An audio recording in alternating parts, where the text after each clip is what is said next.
ইলিশ মাছ ভাজার শব্দ শুনলেই যেন সবাই ওইখানেই থমকে যায়, কারণ ইলিশ মাছ এত বেশি পছন্দ বাঙালিদের। আর ইলিশ মাছ পছন্দ না এমন মানুষ খুব কমই আছে। আর আজকে হচ্ছে আমরা এই যে ইলিশ মাছ খাচ্ছিলাম, তো ইলিশ মাছটাকে সবসময় আমরা ভেজেই রান্না করি।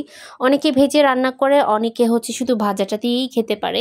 তো আমার কাছে বেসিক্যালি ইলিশ মাছ ভাজাটাই বেশি ভালো লাগে। ইলিশ মাছ রান্না করার থেকে ভেজে রান্না করলে ইলিশ মাছের যেই ফ্লেভারটা আছে সেটা অনেক বেশি ভালো লাগে। আর আমার কাছে ইলিশ মাছের রান্না করা যে তেলটা আর যে পেঁয়াজটা থাকে সেটা দিয়েই খেতে বেশি ভালো লাগে। তো আমি আজকে ইলিশ মাছগুলো ভাজছিলাম। তো ভাজার সময় অবশ্যই আমি এটাকে একটু বেশি ডিপ ফ্রাই করেছি, যেহেতু আমি প্রথমেই বলেছি যে ইলিশ মাছ ভাজা খেতে বেশি আমার ভালো লাগে।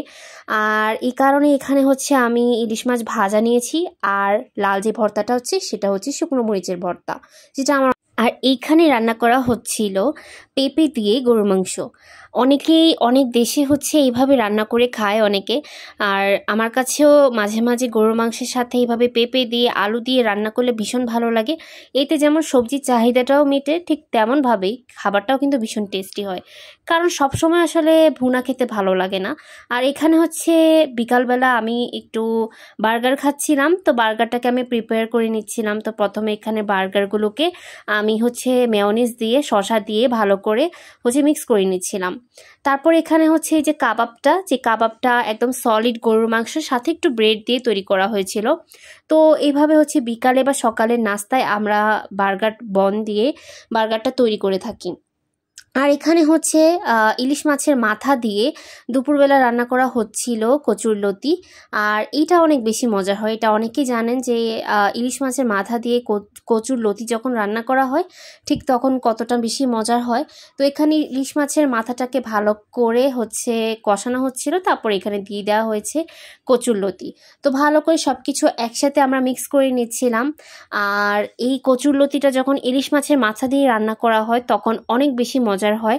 তো এই কারণে এখানে আমরা ইলিশ মাছের মাথা দিয়ে কচুরলতিটাকে ভালো করে রান্না করে নিচ্ছিলাম। আর এই রেসিপিটা অনেক বেশি মজা হয়। আপনারা চাইলে কিন্তু এভাবে ট্রাই করে দেখতে পারেন, অনেক বেশি ভালো লাগবে আপনাদের কাছে। সবজি তো অনেকে অনেকভাবেই রান্না করে খেয়েছেন, কিন্তু আমি এতটুকু শিওর যে এই রান্নাটা যেটা আমরা করছি এইভাবে রেসিপিটা আসলে কেউ তৈরি করে খাননি।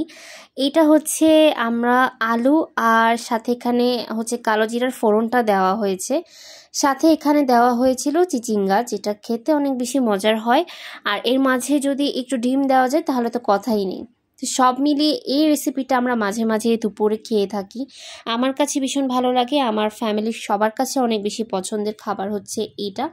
তো প্রথমে আমরা পেঁয়াজ তারপরে তেল দিয়ে ভালো করে ভেজে নিয়েছিলাম। তারপর এর মধ্যে দিয়ে দিয়েছিলাম কালো জিরার ফোড়ন। কালো জিরা কতটুকু ভালো শরীরের জন্য এটা না নিশ্চয়ই আমরা যারা মুসলমান আছি তারা জানি। তো কালো জিরা আসলে অনেক সময় এমনিতে খাওয়া পসিবল হয় না, তাই এভাবে সবজির মধ্যে রান্না করে আমরা খেয়ে থাকি। সাথে দেওয়া হয়েছে কাঁচামরিচ আর একদম আমাদের দেশি যে ধনিয়া পাতাটা আছে সেটা। আমার কাছে মনে হয় বিলাতি ধনিয়া পাতার থেকে একদম দেশি যে ধনিয়া পাতাটা আছে বা হাইব্রিড ধনিয়া পাতার থেকে এই ধনিয়া পাতাটা টেস্ট অনেক বেশি ভালো হয়। তো এইভাবে আমরা রান্না করছিলাম। সব মরিচ তারপরে সবজিটার মধ্যে দেওয়া হয়েছে, সাথে কিন্তু এখানে শুকনো মরিচটাও দেওয়া হয়েছে। সব মিলিয়ে আমার কাছে ভীষণ ভালো লেগেছে। আপনাদের কাদের কাদের কাছে এই রেসিপিটা ভালো লাগে আর কারা কোন অঞ্চল থেকে এই রেসিপিটা দেখছেন অবশ্যই কমেন্ট করে জানাবেন, যারা এই রেসিপিটা ট্রাই করেছেন। আমার তো ভীষণ ভালো লাগে। মাঝে মাঝে কোনো খাবার না খেলেও, কোনো মাছ মাংস না খেলেও আসলে নিরামিষ খেতে ভীষণ ভালো লাগে। তো আশা করি আজকে ভিডিও ভালো লেগেছে আপনাদের।